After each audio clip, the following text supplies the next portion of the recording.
الحمد لله الحمد لله رب العالمين، والصلاة والسلام على سيد الأنبياء والمرسلين وعلى آله وأصحابه أجمعين. أما بعد، فأعوذ بالله من الشيطان الرجيم. بسم الله الرحمن الرحيم. سبحان الذي أسرى بعبده ليلا من المسجد الحرام إلى المسجد الأقصى الذي باركنا حوله لنريه من آياتنا إنه هو السميع البصير. آمنت بالله صدق الله مولانا العظيم وبلغنا رسوله النبي الكريم الأمين. قد قال الله تعالى بشأن نبيه مخبرا وآمرا إن الله وملائكته يصلون على النبي يا أيها الذين آمنوا صلوا عليه وسلموا تسليما. الصلاة والسلام عليك يا سيدي يا رسول الله وعلى آلك وأصحابك يا سيدي يا حبيب الله. الصلاة والسلام عليك يا سيدي يا نبي الله وعلى آلك وأصحابك يا سيدي يا نور الله. بحد حمد و ثنا مالک ارض و سما کی، جس نے ہمیں پیدا فرمایا، ہمیں اپنے محبوب مکرم شفیع معظم رحمت دو عالم صلی اللہ علیہ وسلم کا امتی بنایا. بحد درود و سلام رب ذوالجلال کے پیارے محبوب صلی اللہ علیہ وسلم کی ذات پاک پر، جن کے طفیل رب قدوس نے ہم سب پہ یہ سارا کرم فرمایا. اس طرح کہ آپ کو بھی معلوم ہے کہ یہ ماہ مقدس معراج النبی صلی اللہ علیہ وسلم کا ہے. جو آیت مبارکہ سورہ بنی اسرائیل کی میں نے آپ کے سامنے تلاوت کی ہے، اس میں بھی رب ذوالجلال نے اسی واقعے کا ذکر فرمایا ہے.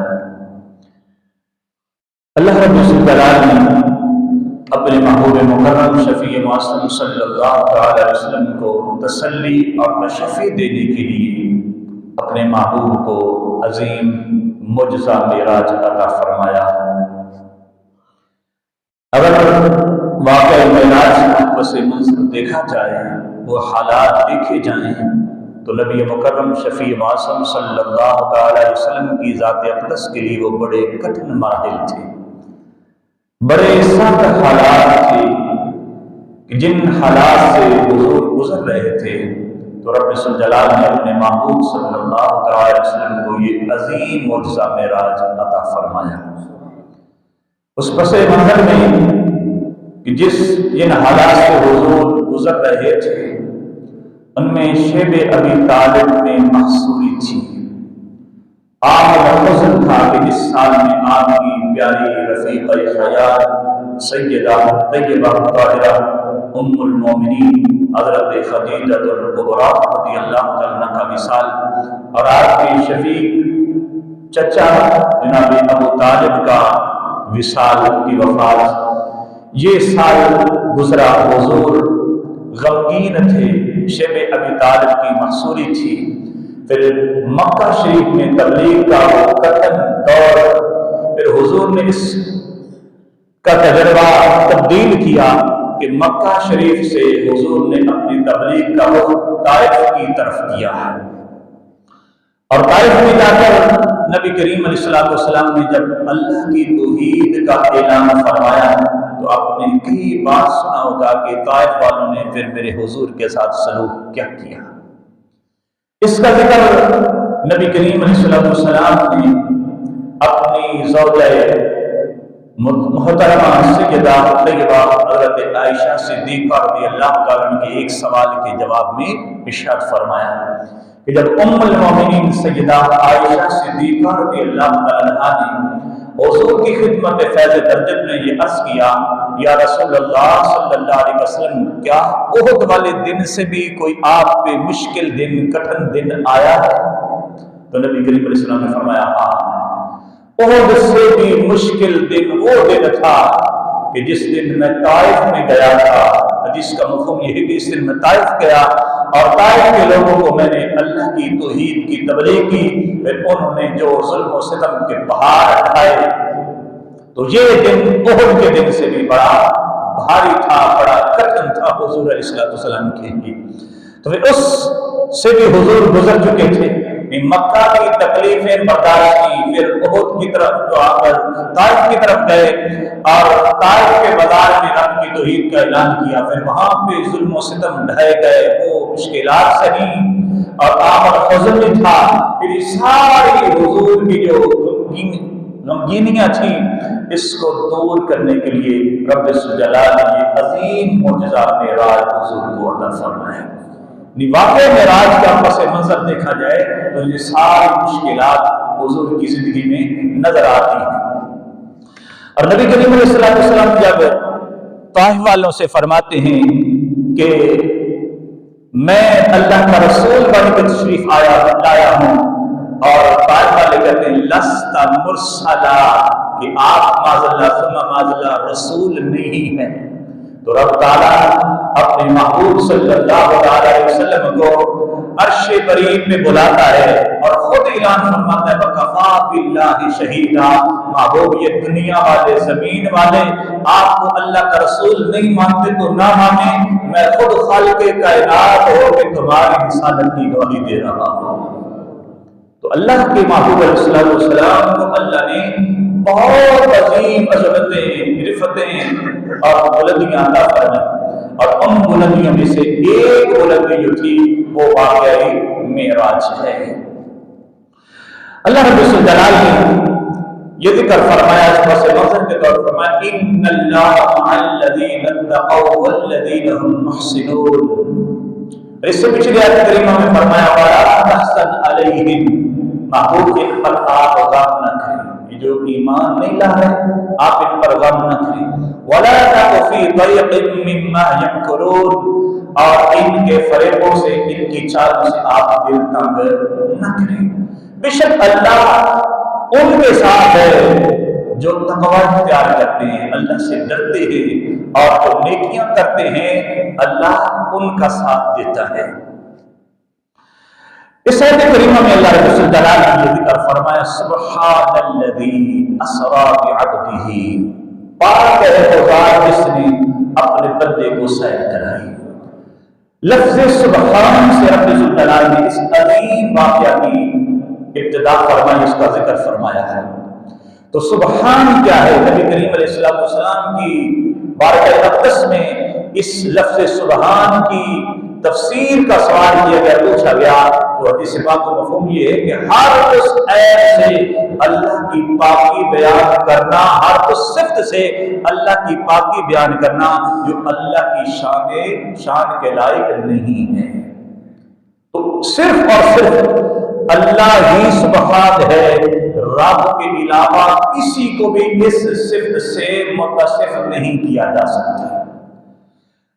سبحان کی جو صفت ہے یہ صرف اور صرف اللہ رب الجلال کے لیے خاص ہے، رب کے علاوہ کسی کو بھی اس لفظ سبحان سے موصوف نہیں کیا جا سکتا۔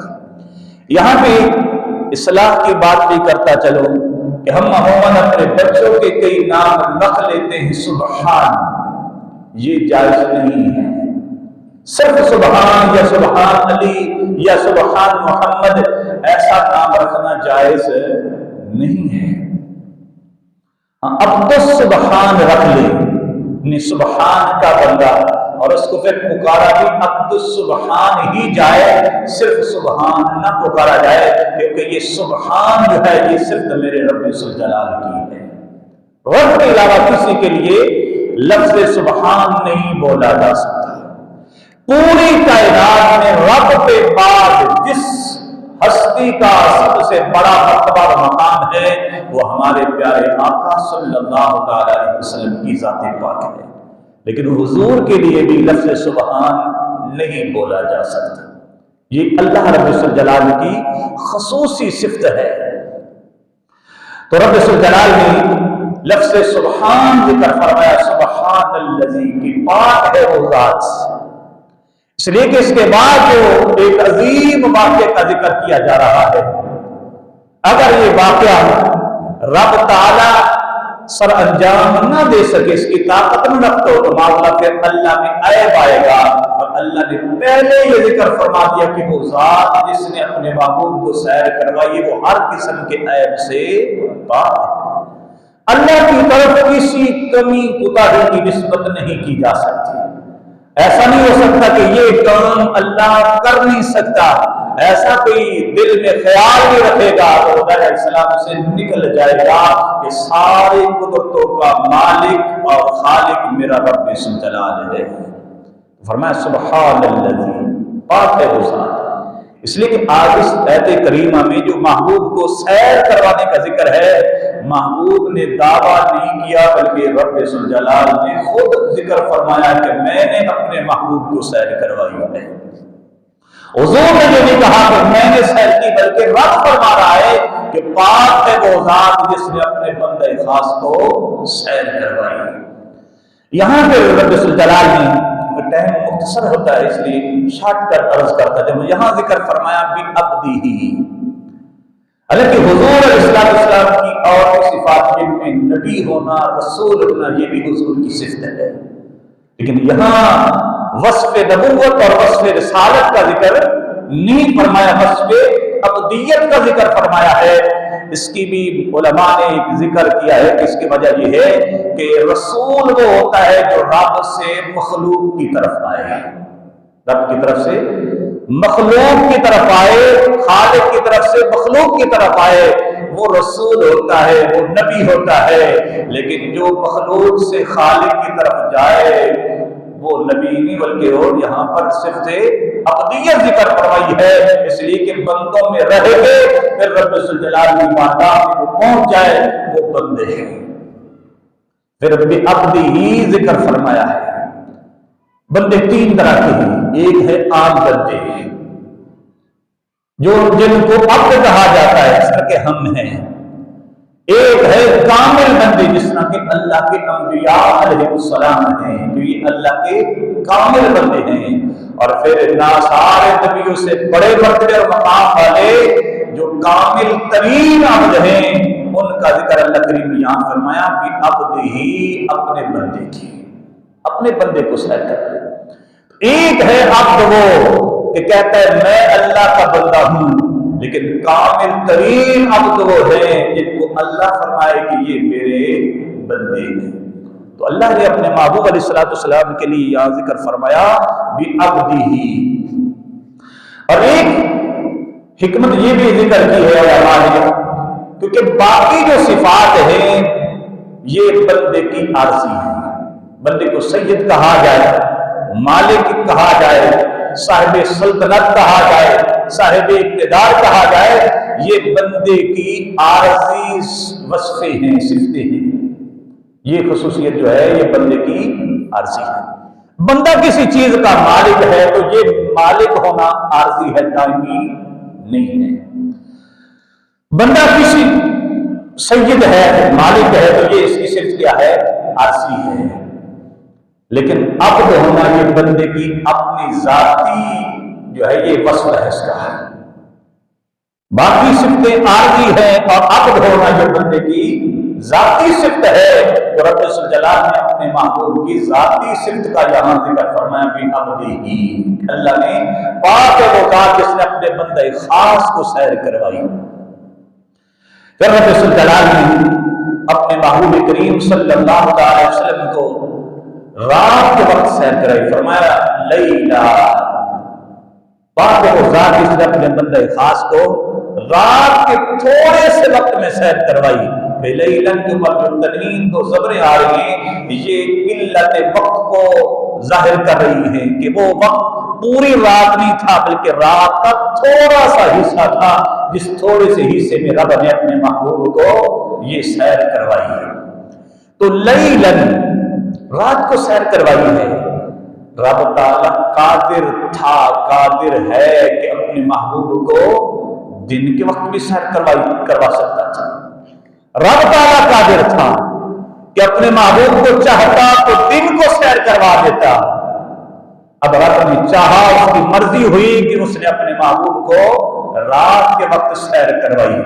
اس کی حکمتیں بھی رب جلال کی رات کو سیر کروانے کی جو ہے اس کی بھی علماء نے کچھ ذکر کیا ہے کہ رات کو سیر کروانے میں ایک حکمت تو یہ ذکر کی کہ اگر حضور دن کو جاتے تو سارے لوگوں کی آنکھوں کے سامنے جاتے ہیں، سب دیکھ رہے ہوتے، پھر ابو بکر اور ابو جہل کی پہچان نہ ہوتی۔ سارے دیکھ رہے ہوتے، ابو بکر اور ابو جہل کی پہچان نہ ہوتی۔ رب نے رات کو سیر کروائی تاکہ میرا محبوب صبح آ کے لوگوں کو بتائے، اور جو بغیر ہچکچاہٹ کے مان لے وہ ابو بکر صدیق بن جائے، جو انکار کرے وہ جہلوں کا باپ ابو جہل بن جائے۔ ایک حکمت یہ ذکر کی کہ رات کو سیر کروائی ہے، اس لیے جب حضور صبح جا کے بتائیں گے تو بغیر ہچکچاہٹ کے بھی کوئی مان جائے گا وہ ابو بکر صدیق بن جائے گا، جو انکار کرے گا وہ ابو جہل بن جائے گا۔ اور ایک حکمت یہ بھی ذکر کی کہ پہلی قوموں کے واقعات قرآن مجید اور رحمن رشید میں ذکر ہوئے، جب بھی کسی قوم کو ایسا عظیم معجزہ دکھایا گیا جو ان کی ڈیمانڈ تھا، آنکھوں کے سامنے کے معجزے ظاہر ہوئے، اور اپنی آنکھوں سے معجزات دیکھنے کے بعد پھر وہ قومی ایمان نہ لائیں تو رب تعالیٰ نے ان کو پھر مہلت نہیں دی، ان کو ملیا میٹ کر دیا، عذاب نازل کیا اور ان کو ختم کر دیا، زمین پہ ان کا وجود نہ رہا۔ مثال کے طور پہ حضرت سیدنا صالح علیہ السلام کی اونٹنی ان کے قوم کے آنکھوں کے سامنے پہاڑ سے نمودار ہوئی، حاملہ تھی، آنکھوں کے سامنے سے بچہ بنا اور پھر وہ دودھ دیتی رہی، لیکن جب یہ عظیم معجزہ اپنی آنکھوں سے دیکھنے کے باوجود انہوں نے اس کی قدر نہ کی، بے قدری کی، تو پھر رب جلال اس قوم پھر عذاب نازل کیا، اس کو ختم کر دیا، ملیا میٹ کر دیا ہے۔ تو یہی حالات ہوئے ہر قوم کے ساتھ، جس قوم نے بھی اپنی آنکھوں کے سامنے عظیم معجزہ رب کے نبی کا دیکھا پھر ایمان نہ لائے، پھر رب تعالیٰ اس قوم کو زندہ نہ چھوڑے۔ اب حضور تھے آخری نبی، پہلے تو قومیں آئیں ان کو تباہ و برباد کر دیا گیا، نہ ماننے کی وجہ سے عذاب نازل ہوئے، اور قوم آتی اور نبی تشریف لاتے رہے، لیکن حضور کو اللہ نے ختم نبوت کا تاج پہنایا۔ حضور سارے نبی سے آخر میں تشریف لائے، اب حضور آخری نبی ہیں، ہم آخری امت ہیں۔ اگر ان کی آنکھوں کے سامنے یہ عظیم معجزہ ہوتا اور پھر انکار کرتے، پھر سنت الہیہ کیا تھی کہ ان کو تباہ و برباد کر دیا جاتا، ان کو ملیا میٹ کر دیا جاتا، جب ان کو ختم کر دیا جاتا کہ حضور کی امت قیامت تک کے لیے کیسے چلتی۔ پھر رب جلال نے چاہا کہ اپنے محبوب کو رات کو سیر کراؤ تاکہ صبح جب اعلان کریں ابو بکر صدیق اور ابو جہل سے بھی پہچان ہو جائے لوگوں کو، اور انکار بھی کر بیٹھے، پھر رب تعالیٰ کی ثابتہ سنت الہیہ کے مطابق ان پر عذاب اور نازل ہو کر کے ان کو ملیا میٹ بھی نہ کیا جائے، بلکہ اگر آج ابو جہل اس واقعہ معراج کا انکار کر رہا ہے، وقت آئے گا اس ابو جہل کا بیٹا اکرمہ میرے حضور کے دام رحمت سے وابستہ ہو جائے گا۔ پھر چشم فلک نے دیکھا کہ ابو جہل کو حضور کے عظیم واقعہ معراج، عظیم معجزہ معراج کا انکار کرتا ہوا نظر آتا ہے، لیکن اسی ابو جہل کا بیٹا اکرمہ میرے نبی کا کلمہ پڑھ کے حضور کی غلامی اختیار کر لیتا۔ اگر اسی وقت ان پہ عذاب نازل کر دیا جاتا، ختم کر دیا جاتا، پھر قیامت تک آنے والے لوگ کس طرح حضور کا کلمہ پڑھتے، اسلام کس طرح پھیلتا؟ یہ حضور کے غلاموں کا صدقہ کہ حضور کے غلاموں نے اسلام کا پیغام لوگوں تک پہنچایا، اور چلتے چلتے آج ہم تک یہ پیغام پہنچا، اور قیامت تک کے لیے یہ پیغام آگے چلتا رہے گا۔ ایک حکمت علماء نے یہ بھی ذکر کی ہے، ایک حکمت یہ تھی تاکہ ابو جہل اور ابو بکر صدیق کی پہچان ہو جائے، دوسری یہ تاکہ فوری طور پہ ان پر عذاب نازل نہ کیا جائے بلکہ ان کو مہلت مل جائے۔ اور اس کے علاوہ بھی بہت ساری عظمتیں، بہت ساری شانیں اللہ نے اپنے محبوب کو رات کے وقت عطا فرمائی ہیں۔ مثلا لیلۃ الجن، جنوں کا اسلام قبول کرنا، یہ واقعہ بھی حضور کو رات کو عطا کیا گیا، رات کو پیش آیا یہ واقعہ، اور نبی کریم علیہ السلام کو لیلۃ القدر، یہ بھی رات کا وقت ہے۔ تو اسی طرح رب جلال نے شب برات بھی اپنے محبوب کے غلاموں کو دی، یہ بھی رات کا وقت ہے، اور رات کے وقت میں ایک ایسی گھڑی ہے کہ میرے محبوب فرماتے ہیں آخری رات گزر جائے یا انتہائی گزر جائے، پھر رب تعالیٰ اپنی شان کے لائق آسمان دنیا پہ نزول اجلال فرماتا ہے، اور آواز دیتی ہے رب کی رحمت، ہے کوئی رب کی بارگاہ میں سوال کرنے والا کہ اس کا سوال پورا کیا جائے، ہے کوئی بخشش مانگنے والا اس کی بخشش فرما دی جائے، الی آخری حدیث پاک اور لمبی ہے۔ تو یہ بہت ساری عظمتیں اور شانیں اللہ نے اپنے محبوب کو رات کے وقت بھی عطا فرمائی ہیں۔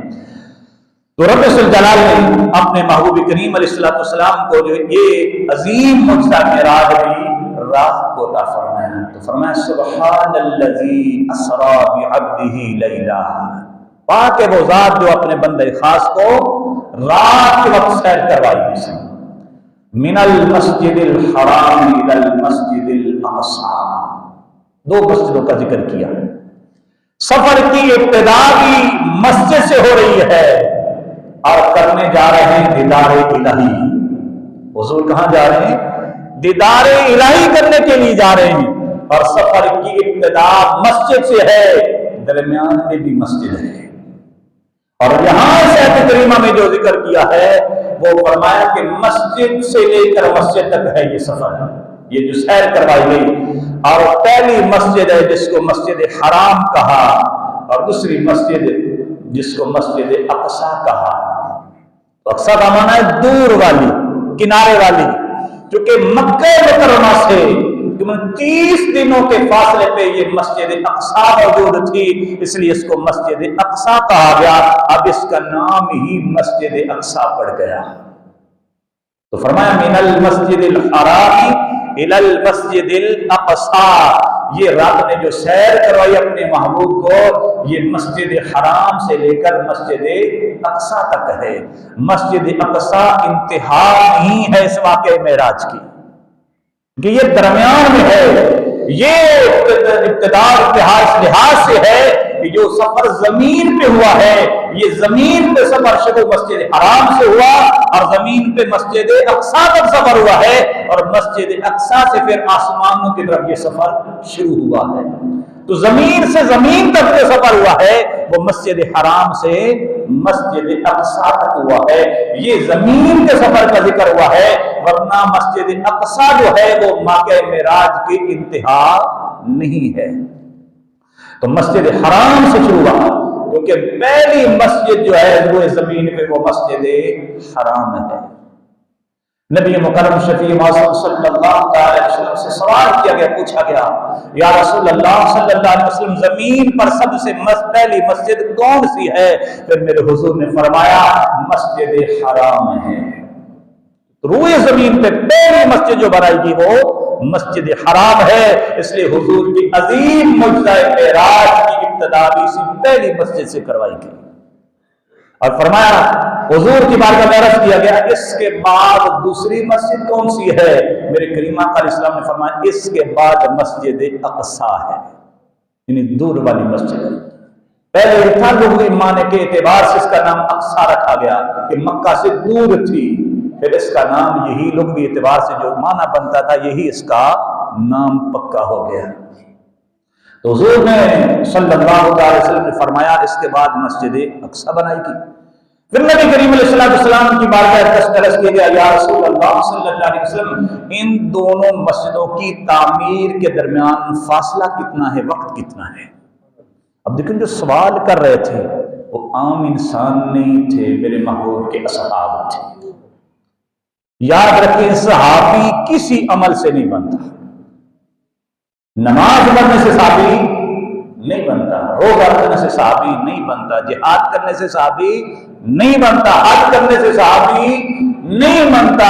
یہ اعمال جو ہے اس کے کرنے سے صحابی نہیں بنتا. صحابی بنتا ہے کس سے؟ دیدار مصطفیٰ سے بنتا ہے. حضور کا دیدار حالت ایمان میں کر لے اور اسی حالت ایمان میں رخصت ہو جائے تو یہ صحابی ہوتا ہے. عمل سے نہ صحابی بنتا ہے نہ اس کے صحابی ہونے میں کوئی کمی آتی ہے. عمل کی وجہ سے صحابی کے صحابیت میں کوئی کمی بیشی نہیں ہوتی ہے کیونکہ اس کا دخل ہی نہیں ہے. عمل سے صحابی بنے ہی نہیں ہے. جب عمل سے بنا نہیں ہے تو پھر عمل سے اس کی شان میں صحابیت میں کمی بیشی کیسے آ سکتی ہے؟ کہ صحابی بنا دیدار مصطفیٰ صلی اللہ تعالی علیہ وسلم سے ہے. تو اب سوال کرنے والوں کا عقیدہ دیکھیں کیسا عقیدہ تھا. اب ان کو یہ تو معلوم تھا کہ حضور تو آخری نبی ہیں، سارے نبیوں کے آخر میں تشریف لائے ہیں، مکہ مکرمہ میں ان کی ولادت ہوئی ہے، یہیں پہ رہے ہیں اور نہ کسی استاد کے پاس جا کر بیٹھے ہیں. یہ دنیا کوئی تعلیم تو حاصل انہوں نے کسی اور دنیا والے سے نہیں کی ہے، لیکن سوال پھر بھی کیا ہے کہ وہ جانتے ہیں یہ رب کے محبوب ہے. رب کی عطا سے پہلی باتوں کا بھی علم حضور رکھتے ہیں.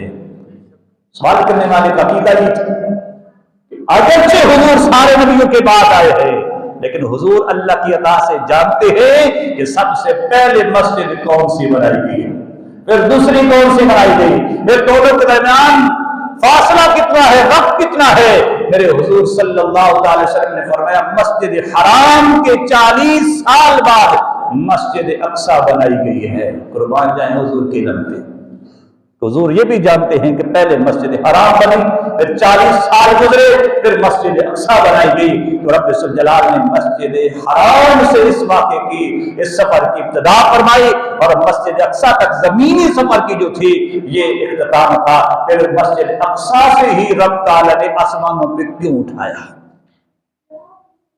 اللہ چاہتا تو مسجد حرام سے ڈائریکٹ اپنے محبوب کو آسمانوں پہ بلا لیتا، لیکن ڈائریکٹ مسجد حرام سے نہیں بلکہ مسجد اقصی میں پہلے حضور کو لایا گیا، پھر مسجد اقصی سے حضور کو معراج کی ابتدا کروائی گئی. پھر مسجد اقصی کی عین سیدھ میں آسمانوں میں دروازہ ہے جو میرے محبوب کے لیے بنایا گیا تھا. مسجد اقصی سے عین سیدھ سے حضور کو پھر آسمانوں میں لایا گیا. اور ایک حکمت یہ بھی ذکر کی کہ مسجد اقصی میں کیونکہ ڈائریکٹ آسمانوں کو تو اہل مکہ نے نہیں دیکھا تھا، مسجد اقصی دیکھی ہوئی تھی، بار بار سفر کرتے تھے بلکہ شام کی طرف. اگر کل کو یہ اعتراض کرے اور میرے محبوب سے پوچھ لے اور حضور آسمان کے ساری چیزیں بتاتے رہے ان کو یقین نہیں آئے گا. لیکن مسجد اقصی چونکہ دیکھی ہوئی ہوگی، اگر حضور سے سوال کریں کہ حضور بتا دیں گے، ان کو پتا چل جائے گا کہ حضور جو کچھ فرما رہے ہیں وہ سچ فرما رہے ہیں. اس لیے پھر مشرکین مکہ نے حضور سے سوال کیا تھا، جب حضور نے اعلان کیا اس عظیم معجزے کا پھر انہوں نے سوالات کیے. پھر میرے حضور فرماتے رب تعالیٰ نے مسجد اقصی کو میرے سامنے لا کر کھڑا کر دیا. جو وہ سوال کرتے جاتے تھے میں مسجد اقصی کی وہ چیز دیکھ کے ان کو جواب دیتا جاتا تھا. اللہ کریم ہم سب کو اپنے حبیب صلی اللہ تعالی وسلم کی جو عظمتیں جو شانیں اللہ نے ان کو عطا فرمائی ہیں، اللہ نے ان کو ماننے کی بھی توفیق عطا فرمائے. وما توفیق الا باللہ.